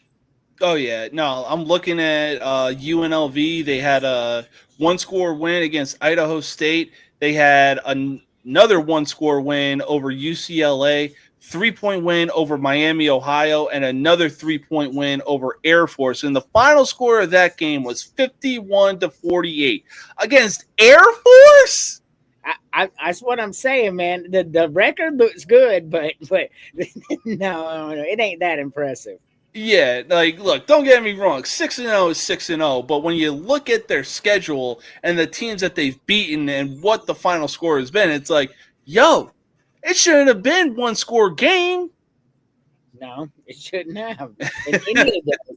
Idaho State? Are you kidding me? Exactly. To lose to Idaho State? I got a high-scoring affair up in Boise between the two teams. I don't think defense is going to show up for either side. Oh, yeah. But I will have UNLV continuing their little Cinderella run in hopes to get a college football playoff berth by a field goal. So you got UNLV beating Boise State? Yeah. That's wild. That's a bold strategy, guy. And let's see if that pays off for you. Yeah, you know what? I'll take Boise State in this one as well. I mean, yeah, they haven't looked the same since Ashton Genty left for the NFL, but you know what? They still got a winning record. I think in this game they play the role of spoiler. Now, if they reincarnated the 2007 Boise team, then yeah, there's no chance for UNLV. I'm going to be honest with you. I don't think Boise State loses another game, and I think they end up being 10-2. So, damn. Okay. Anyways, next game up, we got one of the most slept on teams and probably the biggest front runner for the Big 12, number 7 Texas Tech, going into Tempe, Arizona to take on the Sun Devils. Man, Well, I mean, I'm a firm believer in Texas Tech. I think they're for real. Um, I in Arizona State, they've been. I mean, they were ranked, then they weren't ranked, then they were ranked, then they weren't ranked. Texas Tech gonna belt the ass Arizona State, man. I've watched them play some football, and they ain't ready for what's about to come in there. Yeah. Tech by a lot. I'll take Texas Tech by a lot too. They're favored by 6.5, and the over under for this game is 50.5. Man, I expect another shootout. Ooh, I'm expecting another shootout, but Texas Tech brought all the ammo. that they did. What was it? $25 million transfer portal. Yes. It's showing right now with them being ranked 7th in the country. All right, next game we got 22nd ranked Memphis heading into Birmingham to take on Alabama Birmingham. Memphis by a lot. Mm-hmm. Yeah, Memphis definitely by a lot for sure. I don't care that they fired Dilfer to think they could follow UCLA's magic, but that's the honestly, yeah, we'll see what happens. But this one is sure to be a good one, but mostly for the opposing team, as Mississippi State, who sits at 4-2, heads into the swamp to take on the Gators. Man, I know everybody wants Mississippi State to win this game, and they're like, Mississippi State's 4-2. They deserve to be ranked a couple weeks ago, and maybe they did deserve to be ranked when they were 4-1. They're not winning this game. They're not going into Florida and winning. No, give me Florida. Yeah, I got Florida as well. Not so fast, my friends. I will take Mississippi State for an upset, and I think this might be the game that gets Napier fired. I mean, I don't know, man. Unless they tell him before the game's over, like Mississippi State should not come close in this game. Very true. All right, we got number 8 Oregon heading into Piscataway, New Jersey to take on Rutgers. I mean, I am disappointed in Rutgers. I thought Rutgers was going to be a little better than they were, but they're sitting at 3-3, and they're going to be sitting at 3-4 after Oregon comes in there and blows their doors off. Oh yeah, yeah. Oregon's favored by 17.5, and the over under is 60.5. 17.5. That's disrespectful as hell. It really is disrespectful. It should be 20 or above for Oregon going into this game. I mean, for Rutgers, how are you hosting a game when you're a 17.5-point underdog? I'm mad as hell. Oh, hell yeah. I really think that Rutgers is going to take this into consideration. We'll see what happens. I mean, hell, look what happened when Oregon visited Northwestern. They were holding them down for quite a while. I agreed. They really were. And then the second half came along, and Oregon was just like, man, fuck out of here. So, all right, next game up, we got the Washington State Cougars heading into Charlottesville, Virginia to take on the Cavaliers. Whew. Virginia is a decent football team. I don't know how you feel about it so far. The win over Florida State doesn't look as good right now. But man, Virginia's 5-1 and Washington State's ass, bro. Give me Virginia. Yeah, I'll take Virginia in this matchup as well. They're favored by 17.5. So, and yeah, I think after this win, they move up a few spots in the rankings. Yeah, they're a top 15 team for sure, and they deserve to be there. Yeah, no, for sure. Next up, we got 21 ranked Texas going into Lexington to take on the Kentucky Wildcats. murder. What's really disrespectful is Texas is favored by 13.5 points. And they're going to cover, too. Kentucky super ass, bro. Even with South Carolina's broken-ass offense, we put up 400 yards and 38 points, and we rushed the ball for over 100 yards. That's how bad Kentucky is. Yeah, Texas by a lot. Yeah, Texas by a definite lot. Now, wow, this next game, we really thought that Iowa was just going to get dragged through the mud in this one. But after 3 straight losses for Penn State, this game could go the other way because Iowa's favored by 3.5. Yeah. Penn State's in shambles right now. Give me Iowa. And it's in Iowa too. Yep. Man, Miami just converted a 3rd and 13 with 3 minutes to go. Yeah, give me Iowa, man. This will put Iowa at 5 wins this year. Yeah, because what is it? Didn't we have them at that amount going into this season, or maybe even less? I had them at 5 and 7. Yeah, so Iowa's definitely surprised me. Yeah, no, he really did make a hell of a catch converting on that 3rd down. So I'm gonna say Penn State because they're gonna have the biggest chip on their shoulder. They're gonna be so mad and so motivated now that they got rid of Franklin. They're not even gonna wave to the kids at the first quarter. Oh man, that's some diabolical shit right there. Well, this Penn State They couldn't do it before. they've had a bad history with kids on the campus. Just saying. That's fair. That's fair. Oh my god. Oh man. All right, next game up, we got Maryland going into the Rose Bowl to take on UCLA, and UCLA are 3.5-point favorites.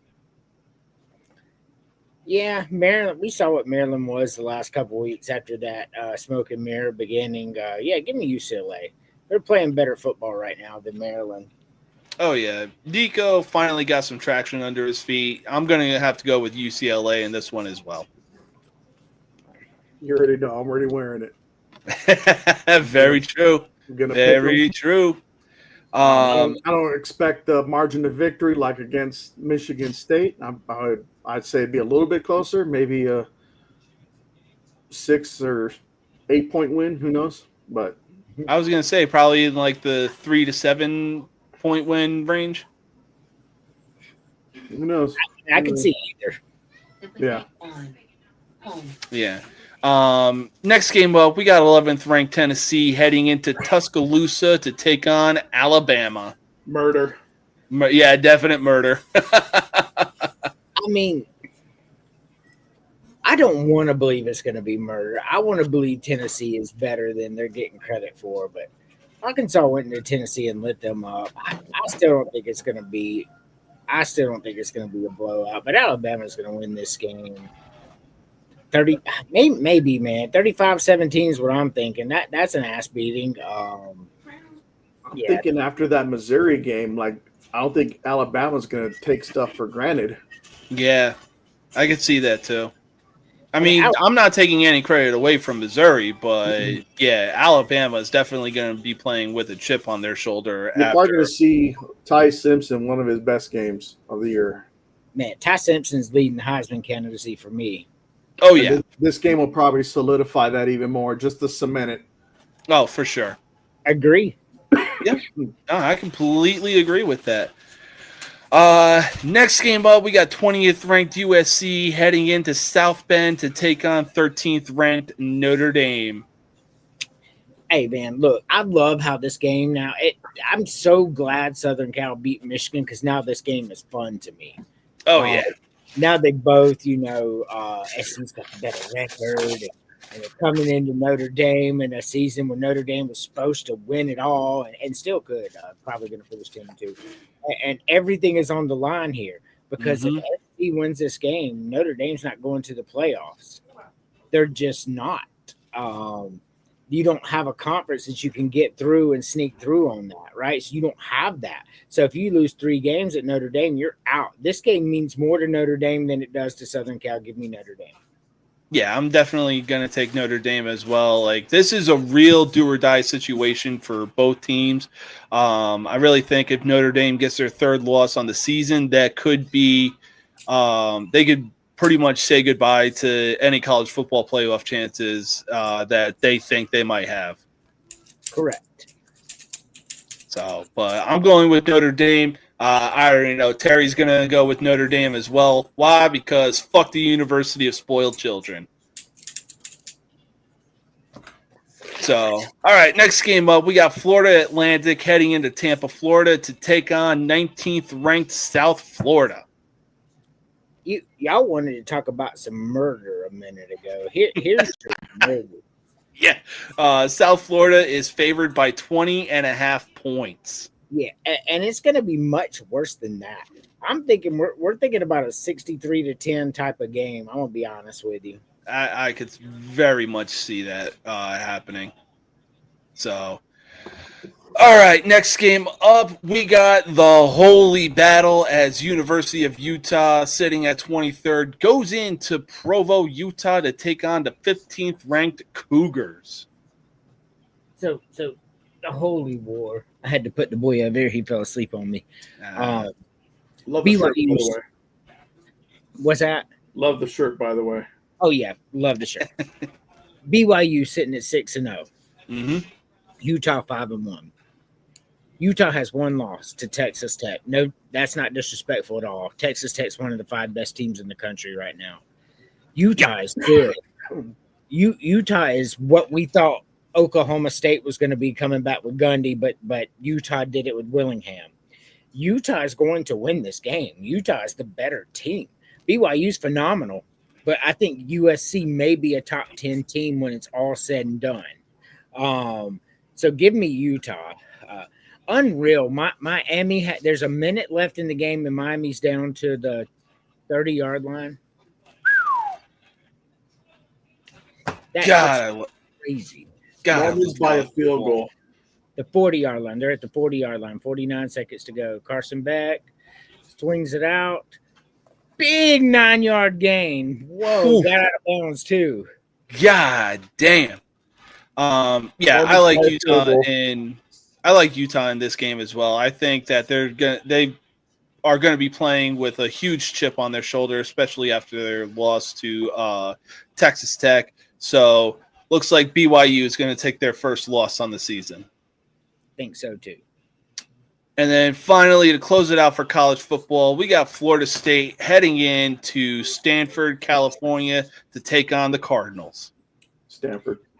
I don't know who you said it first, but Stanford might be the worst team in football. So I'll take the team I didn't even hear. Florida State. Oh, well, shit. That changes things. That changes things. I still Florida State's going to win this game. I mean, what's the spread in this game? I don't even know. 17, 15? Hang on. I actually closed it out. Let's see. I'm trying to pull Florida State is favored by 18.5. Yeah, that's what I thought. That might be the worst team in football. Give me Florida State. Yeah, I'm taking Florida State in this I'll game. go crazy talk. I'm going to say Stanford with the upset because Florida's not going to be used to the low humidity levels. Ooh, that's true. Man, That is true. Stanford could beat Hawaii, bro, but okay. Hey, Hawaii's 5-1, aren't they? Shout out to Hawaii. Hell yeah, guys. But yeah, let's move on to some NFL games for Sunday. First up, we got the LA Rams heading into London, England to visit and play the Jacksonville Jaguars. Smart money's on the Rams, but there's something special brewing in Jacksonville right now. It's across the pond, so who knows? But give me the Jaguars, bro. Yeah, I'll take the Jaguars as well. Like ever since their win on Monday night against the Chiefs, man, they've just been on a roll. Oh, intercepted. Louisville wins. Carson Beck throws his 4th interception of the game. Fourth interception. Yeah. Who's Jacksonville playing? Fucking Emily in the background. Oh, yeah. I mean, and that's the last we'll have to hear about Carson Beck and the Heisman Trophy. Yep, I will agree. And that's definitely going to knock Miami down a couple of spots, probably to 10, maybe even 11 or 12. Dude, Carson Beck putting up those Neil O'Donnell Super Bowl numbers. Oh Did man. you say Jacksonville was playing though? The Rams. Is that a London game? Yeah, it's the London game. All right, I'll take Jacksonville. All right. Next game up for the noon game, we got the New Orleans Saints heading into Soldier Field to take on the Bears. The Bears. Something tells me the Saints are due one. They have one win already. Yeah, Unfortunately, against this fucking team. and That's your fault. Well, Jackson Dart took it personal because look what he did against the Eagles. I think the Saints pulled this out. Give me the Saints with the upset. Ooh, okay. I'm going with Chicago, mostly because Chicago is always a loud place to play when the Bears are at home. And look, the weather's starting to cool off, and New Orleans knows nothing about cold weather. And obviously, it's going to be a rainy day as well. I got the Bears winning. I think Caleb Williams is going to take it serious. He's going to remove the nail polish from his throwing hand. And both hands, for that matter, maybe. Yeah. Nah. All right. Next up, we got a battle of probably AFC's worst as the 1-5 Miami Dolphins take on the 1-5 Cleveland Browns. Golly. Yeah. I mean, Say that. nah. It's 14-6 Minnesota I don't over know. Nebraska. Man. Give me the I was going to say, this is a damned if you do, damned if you don't type of game. But, yeah, I'll take the Browns in this one. I think Dylan Gabriel goes out there and has a nice game against Tua. And after that, I really think it's like, yo, Tua, go put your ass on the bench. Wilson, you're getting the start. Yep. Either way.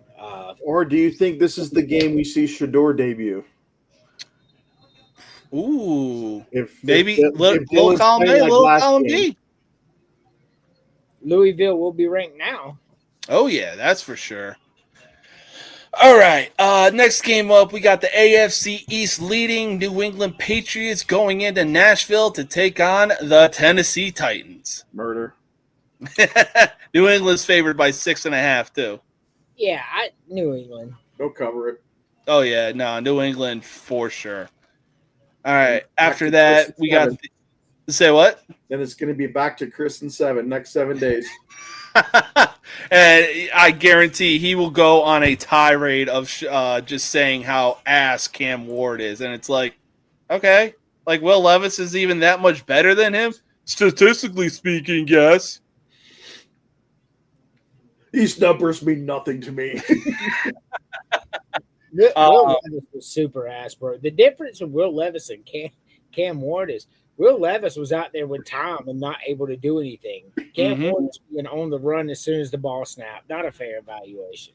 Oh, yeah, no, for sure. Not to mention, last year, Will Levis was on a generational run of making weekly memes. And it was like, that's who you want in?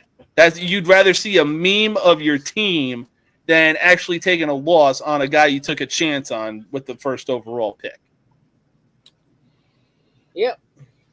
So I want to see Cam Ward. If he loses the next game, he has to put mayonnaise in his coffee. He may. He Chris might. send the message up. Oh, yeah.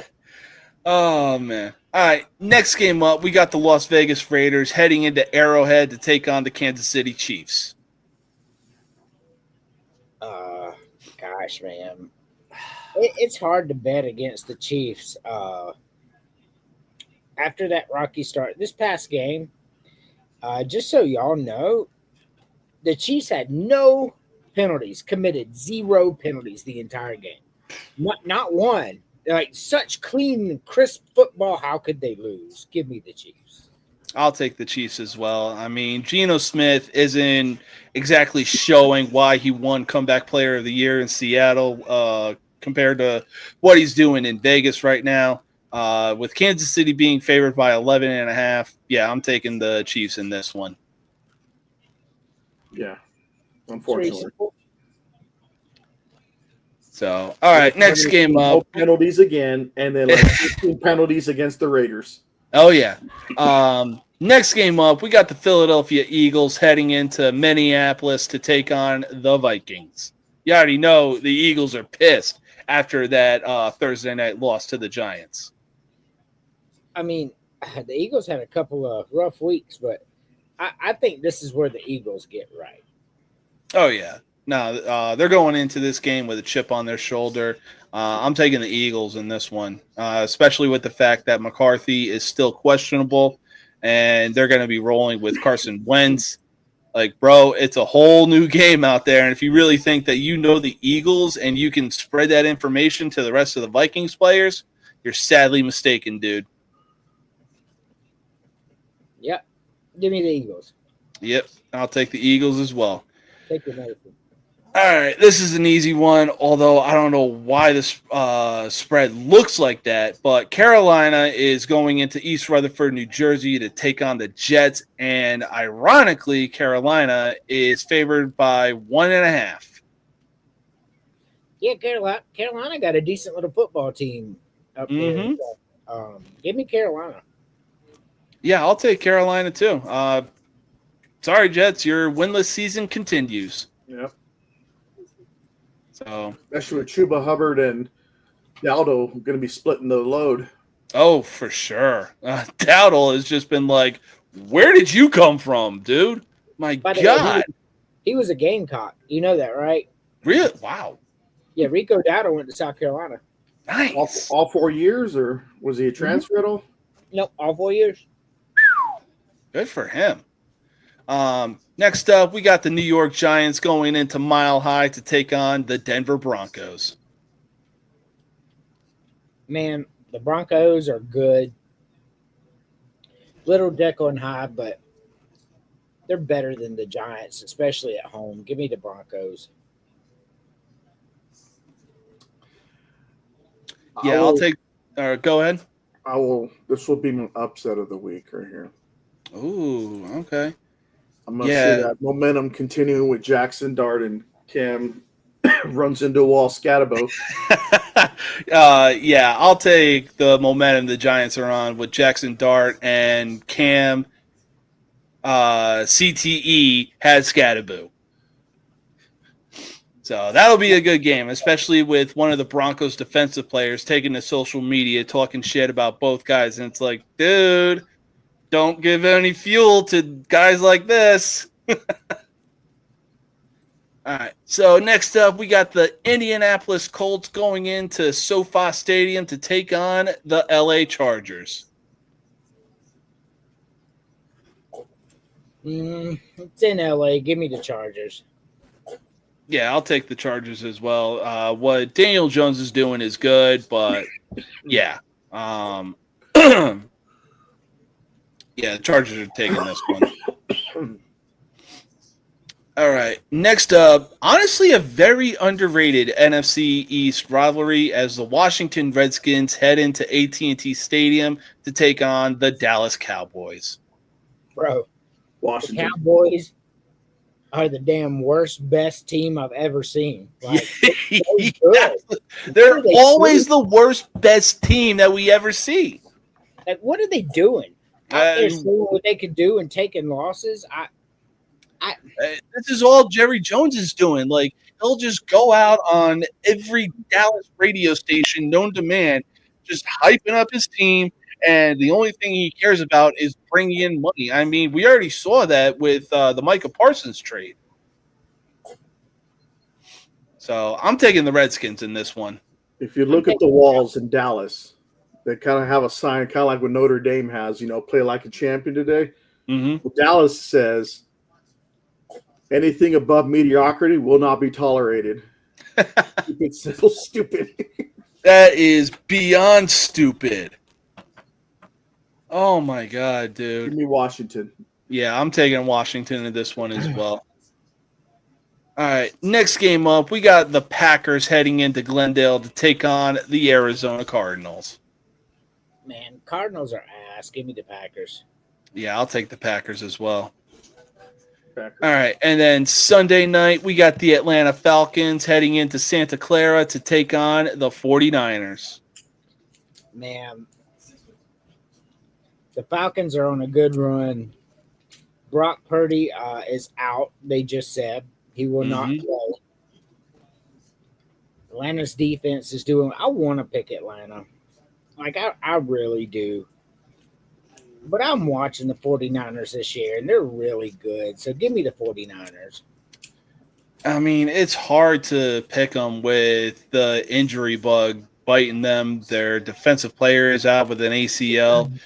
Fred Warner just went down. I believe Jawan Jennings is out. I mean, there's so many people down for the 49ers. So, you know what? If you won't pick the Falcons, I'll pick them in an upset. I'll take it. I'll agree with James on that one. I think with Warner being out, it's too many injuries. It's going to be too much to overcome. I got Atlanta going in there and upsetting the Niners. Oh, yeah. All right, next. Oh, go ahead. No, I said I'd love to see it. Oh, yeah. I'd love to see it, too. I don't want to see it.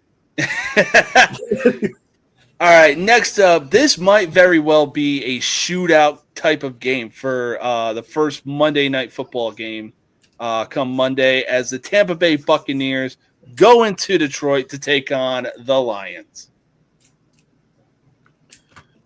I'll say I'll make it real quick. I don't know how this one's going to go, to be honest with you, because of who's going to be out on the Buccaneers sidelines, as far as especially the receivers, and I'm not sure how long Bucky Irvin's going to be out. Mm-hmm. And you're playing against Detroit, who's, I mean, hadn't had the season we were hoping for yet. I mean, I know but it's in Detroit. They haven't had too many injuries, as far as I know. And he still got Jahmyr Gibbs and who's the other guy? Oh, David Montgomery. Yeah.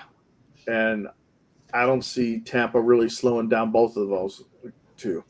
Yeah. I mean, they got a solid defense, but, I mean, offensively, like, Detroit is just firing on all cylinders. I'm going with Detroit, man. Look, Detroit's pissed off. They just lost to the Chiefs in a Chiefs perfect game. Couldn't commit one penalty. They're really mad. The Lions are a really good football team. Give me the Lions by maybe 4. 21-17. Yeah, I'll take the Lions in this one. Let's see here. The over-under is 52.5. I could see that happening, but really can't. So, but either way, I'm going with the Lions in this one. But I still think Baker plays some really good, smart, smash mouth football. And yeah, I think it's going to go under. Yeah, I could see under. Yeah. All right. And then finally, we got the Houston Texans going into Seattle to take on the Seahawks. Seattle, yeah. I mean, they're one of the loudest stadiums in the NFL, so I'll take them in that one. Yeah, give me Seattle. I think Seattle's good. I hope Seattle wears the 90s, the blue and silver combo. Ooh, that would be a good. Better than their new ones. Oh yeah, that would be a good look for them for a Monday night game. They should bring it back, make it permanent. Oh yeah, no, same thing with the Bucks. Like when those two guys were facing off, and it was the retro Bucks uniforms and the retro Seahawks uniforms. I was like, yo, this got to be a thing. So, I was looking towards the sand, see if there's going to be any starter jackets being worn. Oh yeah. But hey guys, thanks for coming on, being here. Hope y'all have an awesome weekend and enjoy the rest of your night. Can't wait for college football tomorrow. It's going to be a lot of fun. Yep. I get off at 5 tomorrow, which means I will be home by 6 watching as much football as I could take in. Hell yeah, dude. All right. Take care now. Hey, take it easy, man. All right, so that wraps up yet another episode of the most uncut, unfiltered, and uncensored sports talk show. Like I said in the beginning of the show, don't forget to click the link in the description of this video. Be sure to click the tab that says truevictory.com. Use code NoMercySports15 for 15% off. And if you're trying to get back into working out, don't be afraid to use these at-home workouts. They work. They really kick your ass, being Beachbody. And be sure to use code JamesKBODI for 15% off your entire purchase. Now, as I said before, it's Friday. I hope everyone is out there having fun, staying safe, knowing their limits. But as always, don't add to the population. Don't subtract from the population. Don't end up in the hospital, dead, or in jail. If you end up in jail, call somebody whose phone number you have memorized. And afterwards, be sure to establish dominance quickly. But until then, be sure to check out Sunday morning game day countdown with Mac and James, where we recap some of the games of college football on Saturday. We make some parlay bets of over-under, anytime scoring touchdowns, and then obviously we make some more NFL predictions. Until then, peace out.